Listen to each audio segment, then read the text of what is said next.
चुनाव लड़ूं। मैं आला कमान की शुक्रगुजार हूं। ये मेरे माता पिता के कर्म और तपस्या का फल था, पर साथ ही मेरे हरोली के बुजुर्गों, माताओं, भाइयों, बहनों का आशीर्वाद था। यह आपका कर्म था, तो बहुत बहुत धन्यवाद। लोग सियासत करते हैं तो कुर्सी की करते हैं, हमें आपके प्यार की भूख है, किसी कुर्सी की भूख नहीं है। आपने देखा होगा 25 सालों में मुकेश जी ने आपकी सेवा को ही अपना धर्म माना है।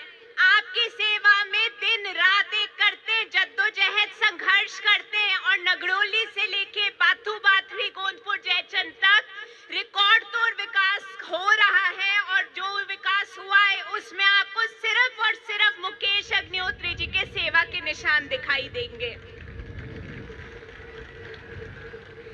मैं आप सबसे ये पूछना चाहती हूँ, जो मुकेश अग्निहोत्री जी खुद कष्ट में होने के बावजूद, खुद दुख में होने के बावजूद आपके दुख हटने के लिए दिन रात एक करते, उनका मोल है?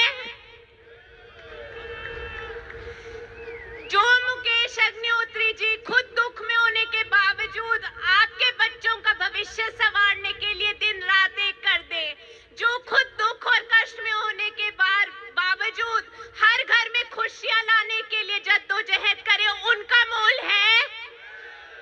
आप सब उनके साथ हैं? पहली को पंजे को वोट डाल के मुकेश जी का मान बढ़ाएंगे? ये चुनाव हरोलियत का चुनाव है, मान और प्रतिष्ठा का चुनाव है। आप देखिए, हम हक से वोट मांगते हैं। आप सब अपने गांव में, मोहल्लों में जाते हक से वोट मांगते हैं। रिकॉर्ड तोड़ विकास हुआ है। एक विकास और सेवा की राजनीति के नाम पे हम वोट मांगते हैं, और सेवा ही धर्म है। इसी को संस्कार मानते हुए मुकेश जी और हमारे वर्कर गांव-गांव, मोहल्ले में कांग्रेस पार्टी के लिए वोट मांगते हैं। तो आपने पंजे को मजबूत करना है। वोट की ताकत जनता की ताकत होती है। वोट की ताकत सिर्फ आपकी ताकत है कि आप आने वाले भविष्य में, आने वाले हमारे बच्चों को क्या भविष्य देना चाहते हैं। इसलिए आप सब ने, अब आखिरी दिन है,